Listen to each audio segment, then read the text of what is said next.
Hello, work life warriors. Happy Monday. How are you? What did you do this weekend to add some play, fun, joy, laughter into your life? Please share with me in the comments. I would love to know.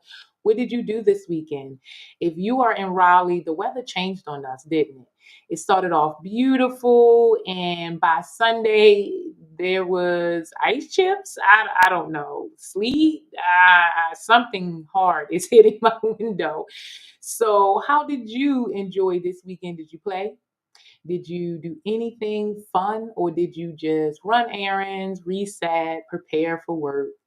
In order to make sure you're ready to go to work come Monday morning, that when your alarm goes off, you hop out of the bed ready to contribute some much needed value into the world instead of hitting the alarm 50, 11 times means that you need to de stress throughout the weekend, throughout the day, in the evenings, every single day. There isn't one day that we do not feel stress. So there isn't one day that we should not be managing stress. We must make it a priority. So today, happy Monday, we are going to talk about for our well chat gratitude jars because it's so very important. It's an important topic that we don't necessarily think about.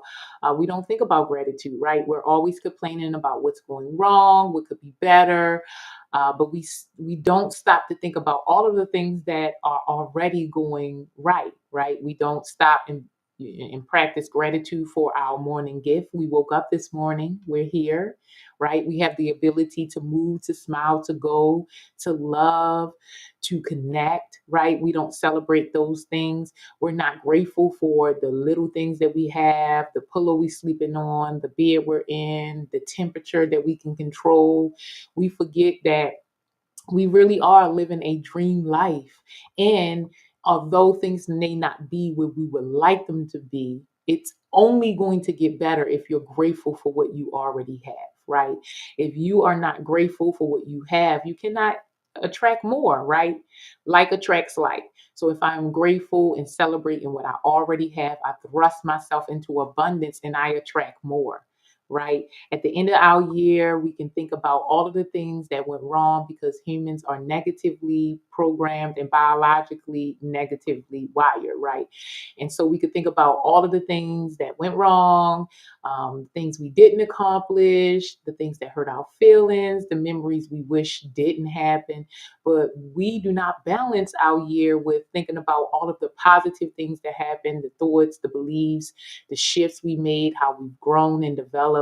We tend to just think about all of the bad things and how it impacted us. And so maybe about 12 years ago, I started practicing gratitude. I first started with waking up in the morning and being grateful that, for my present, which is life, that I woke up this morning, that I was able to go to sleep, have a good rest, a deep rest. And most of the time, it is a good and deep rest. Sometimes it's a little restless, but even still, I think what I believe in that I had a restless night because it means that my brain is processing or working on something, or my body is trying to tell me something, which means that I'm alive, right? And so I started off that process every morning saying that I'm grateful for just being alive. And then I go on and move to my divinity process, which is prayer and meditation. And then I journal. And at the end of my journal entry, I always try to name three things that I'm grateful for to put my mindset in a gratitude mood, right? Perspective shift so I can focus throughout the day on the things that make me happy, that I should celebrate, right? That I should be grateful for.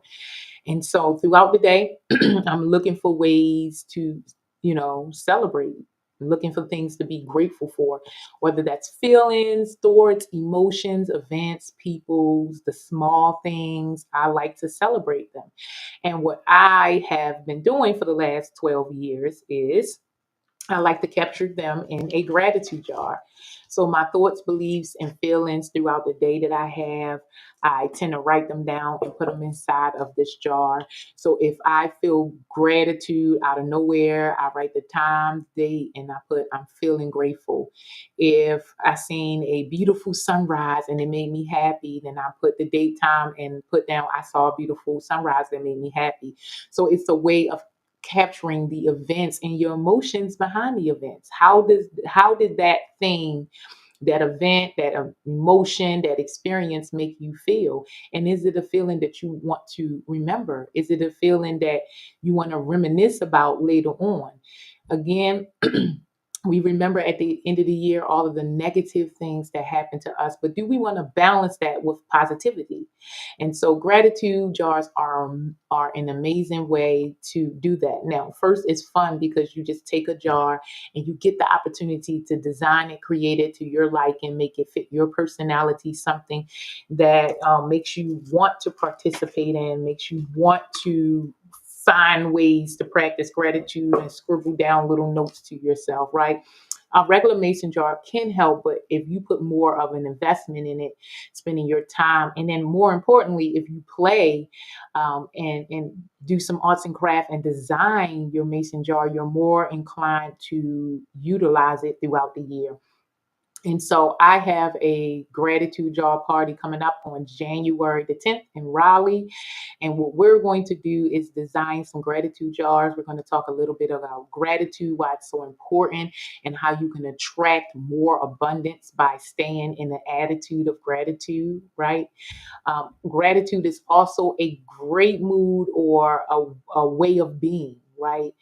If you are walking through this life grateful for the things that are happening to you, it means that everything that happens to you is an opportunity for you to grow and develop, to build your anti-fragility. And I believe that that's the best thing that you can do in this life, is to be anti-fragile, right? Have a growth mindset, learn from everything, and be anti-fragile. Do not let the things break you, but find in the tragedy, in the event, the drama, something that you can grow and develop from or because of, right? And so that's what a gratitude jar is. It's a way for you to balance your year, for you to shift your mindset from negativity to balance and eventually positivity, right? Because the more and more you practice, the more you'll see opportunities to be grateful throughout the day. Right now, we complain a lot. We spend a lot of our time talking about what's not working, what's negative, what we wish would change. But when you shift to gratitude, you're focusing on the things that are working for you, the things that make you happy. It's actually enjoying the journey instead of focusing on the destination that you have not achieved yet, right?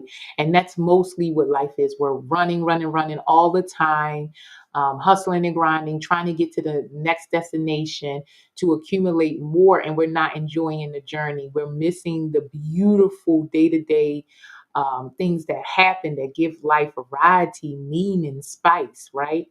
We are so busy.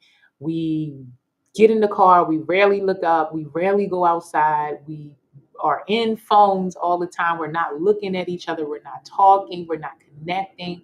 We have a global network of people, but people feel more alone than ever before. And I think it has to do with the perception that we are viewing the world. We are not celebrating the opportunity to enjoy life, to co-create with life, to celebrate the ups and downs, to be just human, right? We are working so hard like robots. We go, go, go. We don't sleep well. We eat poorly. We don't drink water. We don't exercise. We don't do any of the things that we're supposed to do. We don't learn. We don't focus or invest in personal development. We spend all our time thinking about how can we make money? How can I get more influence, more authority, more power, more control? When we really should be focusing on how I can be more happier, how I can be of more service, and how I can walk into my potential and be obedient to whatever it is that I believe in. And so again, there are so many distractions in the world that you have to be equipped with practices that are efficient at helping you to improve your overall quality of life, right? You have one life. You don't want to spend your life just existing. Don't you want to live? You deserve to live. You deserve to have a high quality life. You deserve to have a life that you're proud of, that you're impressed with, that you hop out of the bed in the morning ready to dance with, play with, right? Contribute to value to the world because you are excited about your life. And the way to do that is to start by practicing gratitude. Be grateful for the things that you can be grateful for now, and more things will arrive. And before you know it, you would completely transform your life into the life that you always wanted, right? And even then, you'll be grateful for that and you will receive more. So, what are your thoughts about gratitude and gratitude jars? I would love to know in the comments. Please share your thoughts. Do you have a gratitude jar? How do you use it? How often do you use it? Would you use a gratitude jar? Are you in Raleigh? Are you coming to the gratitude jar party? It is going to be a party, of course. We're going to come together, laugh, play, listen to some music, do some arts and craft, and talk a little bit about why gratitude jars are so important. So, as always, work life warriors, it is your responsibility to play. You do not have to wait until after work to play. You can incorporate play into work. As a matter of fact, work is an extension of play. So figure out how you can play while you work. It will make you more engaged, make you more productive, and it makes you more attached to your environment, your coworkers, and the job that you're doing. So make sure that you are playing the stress away. Do not let the stress beat you. It is said that 90% of all doctor visits are for stress related symptoms. And I don't want you to be in the 90%. You deserve to be in the 10%. And that starts by practicing stress management and wellness. So get out there, be mindful, play the stress away, be silly, enjoy life. You deserve that. You do not have to adult until it's time to go. You can play as hard as you work. As a matter of fact, play harder than you work, right? Because is an extension of play. So technically, work can be play, right? So we must play harder in life because stress is relentless. It is something that is not letting up, and we have to combat it every single day, right? And do it in a playful and fun and joyous way. It shouldn't feel like a chore. It should be easy. It should be fun. It should be your pleasure to add the play, fun, joy, laughter into your life. So I hope this helps work life warriors get out there and play the stress away. And I am always out here on the inner streets. If you have any questions, if you want to put in the comments any questions, or you can email me or go to my website. So thank you so much, work life warriors. I will see you on Wednesdays. This Wednesday, we are starting our deep breathing community. It is completely free, so it will be Wednesdays at 6:30. If you are interested, please check out my medias for that. We are going to do a 30-minute deep breathing session, probably about 10 minutes catching up and about 20 minutes of deep breathing to make sure that we are de-stressing for the day. And that will be every Wednesday at 6:30 this year. So please come join our tribe if you are interested in learning deep breathing as a tool to de-stress. So I will see you on Wednesdays for our wellness work break.